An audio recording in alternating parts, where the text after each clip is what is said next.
بسم الله الرحمن الرحيم. ايه يا اهلاويه، اخباركم ايه؟ معاكم النسر الاحمر. النهارده كده هنتكلم في كذا حاجه اللي على النادي الاهلي.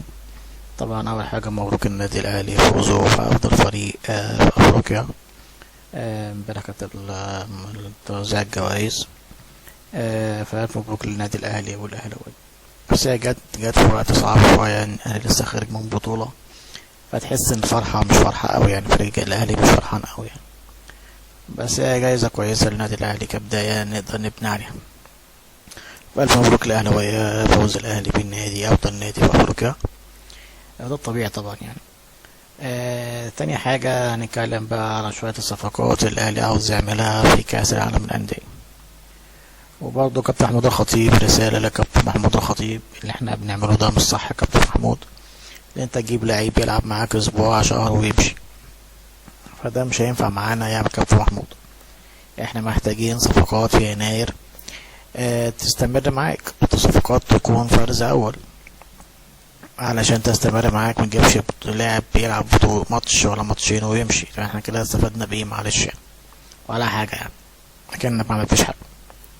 واحنا كل بطولة بقى اللي بيبقى يسمح ان احنا نجيب لعيبة لمدة شهر، نرجع اللعيبة بتاعتنا، ده مش حل يا كابتن محمود. يعني عودة حمدي فتحي على عيننا وراسنا، وعودة الناس اللي بره سواء ديانج او احمد عبد القادر او حتى تريزيجيه لو في كلام عليه، دي كلها مسكنات يا كابتن محمود، وانا نفسي كابتن كرة ما يوافقش عليها، ان فعلا دي مش هتفيدنا بحاجة. يعني انت ايه تجيب واحد يلعب معاك ماتش ولا ماتشين وبعد كده يمشي؟ طب بعد كده هنعمل ايه؟ فيا ريت نعمل صفقات كويسة. يوم في شهر يناير اللي جاي نجيب لعبة كويسة، نجيب مهاجم كويس، نجيب لو عاوز تجيب خط وسط هات، عاوز تجيب مدافع مش يوسف ايمن مع السلامة. عاوزين حد واحد شمال واحد يمين. ان ما عندناش حسين الشحات لما بيريح محدش مفيش بديل ليه.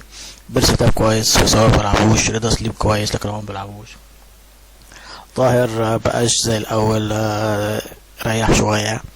فاحنا محتاجين مهاجمين، ياريت تجيبنا واحد مصري واحد اجنبي بس يكونوا اقوياء.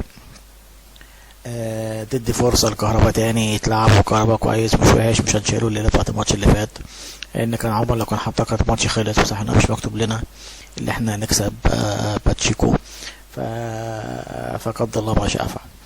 فاحنا عشان حضرتك تجيب لنا لعيب، لعيبه بتاعتنا احنا بعناها عشان تلعب معانا ماتش ما تلاقيش، يعني ماما مش مش هيفرقوا معاك كتير يعني، مع احترامي ليهم كلهم يعني. فدي بالنسبه للعيبه اللي هي الاهلي عاوز يجيبها في كاس العالم للانديه. انت تشوف تعاقد مع محمد رمضان محتاجينه، تتعاقد مع مثلا مهاجم افريقي قوي ايا كان مين هو، تتعاقد مع حارس مرمى برضه يكون قوي ينفعنا، مع شوبير ومع شناوي ومع حمزة علاء برضه، يعني معلش المحترم من حمزة علاء محترس مرمى كبير وكل حاجة، لكن لسه صغير في السن. فاحنا محتاجين حارس مرمى. يعني احنا لو قدر الله كان بقى شناوي حصل له حاجة في ماتش باتشيكو كان هيلعب حمزة علاء، فعشان كده احنا محتاجين حارس مرمى مهم جدا جدا جدا جدا. دي كانت اول حاجه كان لازم نتكلم فيها على اللعيبه اللي الاهلي عاوز يجيبها.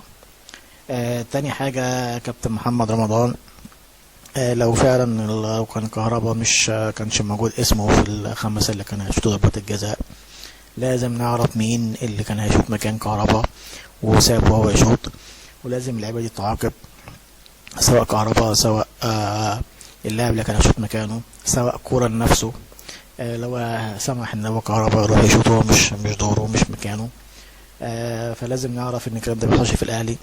في قائمة كتبت القائمة دي هي دي اللي تمشي بحذافيرها، لكن لاعب يخش واسم مش مكتوب، انا ما اعتقدش ان هي اتعملت يعني، بس لو اتعملت لازم نعرف مين اللي عملها عشان يتحاسب وما يعملهاش تاني، ان احنا مش في فوضى.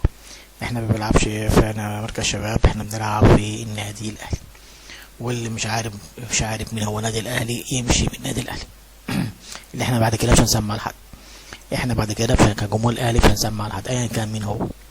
فاحنا خسرنا بطولتين في اول السنه، اول الموسم لينا، الافريقيا بس الزمالك مع السوبر الافريقي وماتش باتشيكو اللي فات، يعني كانت بطولتين سهلين جدا جدا جدا يتضافوا للنادي الاهلي. فده كان حاجه تانية.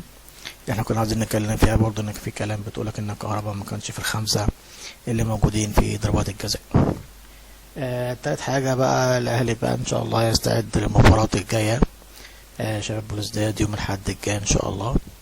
الماتش ده مهم جدا جدا جدا جدا، مهم جدا للاهلي، مهم جدا لكولر، مهم جدا انت ترجع لنا الثقة تاني فيك يا كولر. اللي احنا كده كده الثقة في الاهلي موجودة، لكن احنا عاوزين كمدرب يدينا الثقة ان هو هيركز بقى ويرجع كورة بتاع السنة اللي فاتت. يا ريت كولر يعني يبتدي بقى يبص اللعبة اللي بيلعبهاش، زي رضا سليم وزي اشرف داري، يبتدي يلعب بقى اشرف داري شوية نشوفه، زي عمر الساعي يلعب برضه نشوفه، زي بيرسي تاو يلعب بصراحة، يعني قعد شوية طاهر محمد طاهر ويلعب بيرسي تاو. فلازم اللعبة دي كلها تلعب، عشان حتى انت لما تحتاجها هتلاقيها يا كابتن كولر. والماتش اللي جاي ده كويس في ارضنا، عشان خاطر نشوف الاهلي هيعمل ايه، وان شاء الله باذن الله الاهلي يكسب الماتش ده، واحنا محتاجين نكسب الماتش ده. فاهم، احنا فعلا الاهلي محتاج يكسب الماتش ده عشان ترجع الثقه تاني للعيبه، وترجع الثقه تاني للجهاز الفني. يعني احنا داخلين على ماتش الدوري، وداخلين على ماتش افريقيا، وداخلين ماتشات كتيره جدا جدا جدا، ونستعد كاس العالم للانديه، وكان نفسي نلعب بكره مع ريال مدريد، لكن ما حصلش نصيب. فاحنا مش هنبص في اللي فات، احنا هنبص في الماتش اللي جاي بتاع شباب بلوزداد، ونشوف كولر هياخد مين معاه، وساعتها هنتكلم مع القايمة، وهنتكلم توقعاتنا للمباراة. بس يا ريت يعني يبص اللعبة اللي بتلعبش، لازم اللعبة دي تلعب، مش جايبينها عشان قاعدة جنبنا يعني، احنا مش فاهم فيها فلوس عشان قاعدة جنبنا. واحد زي عمر السعد عمل بس كورة 10 دقايق يعني، فاهم؟ فلازم تديله الثقة، ولازم تديله يلعب عشان خاطر لما نحتاجه تلاقيه بعد كده. فده كانت حاجة مهمة جدا. الاهلي بيستعد لماتش شباب بلوزداد ان شاء الله يوم الاحد الجاي، وان شاء الله نكسب الماتش ده باذن الله. كمان حاجة كنا عايزين برضه نتكلم على كابتن الشناوي. يا ريت تبطل شوية يا شناوي بقى كلام حديث بقى، ونركز شوية في الملعب، ونركز شوية مع الفريق. خلاص اللي حصل حصل، والماتش خلص، واللي عدى عدى، مش هنتكلم في اللي فات. فانت كابتن الفريق، فلازم تجمع لعيبة كده وتتكلم معاهم ان هم ينسوا اللي فات، ويبدأوا صفحة جديدة الماتش اللي جاي، ويورونا فيه عن الاهلي ان احنا عاوزين. لكن نفضل كل شويه نتكلم بقى، يقول لك مش عارف ايه بتاع مش عارف، الكلام ده مش لازمه. الكلام ده مبقاش في جمهور الاهلي، وحضرتك عارف كده كويس جدا جدا جدا جدا. احنا يهمنا الفريق، ويهمنا الفريق يعني يسير على البطولات والمكاسب، لكن احنا مش هنبص بقى مين اللي قال ومين اللي سوى ومين اللي عمل، ولا هيفرق معانا الكلام ده كله مهما كنت مين. فاحنا عايزينك تركز ان شاء الله باذن الله مع اللعيبه في الماتش اللي جاي، والماتش اللي جاي كلها في الماتش اللي جاي بس. واي ماتش الاهلي يلعبوا بجديه، ما فيش تهاون. الفرصه اللي تيجي نخلص بيها اي ماتش، عشان الفرصه اللي بتيجي ما بتعوضش تاني. فده كان فيديو النهارده بتاعنا، شويه حاجه كده اتكلمنا فيها. فعل الجرس، اشترك في القناه، والسلام عليكم ورحمه الله وبركاته.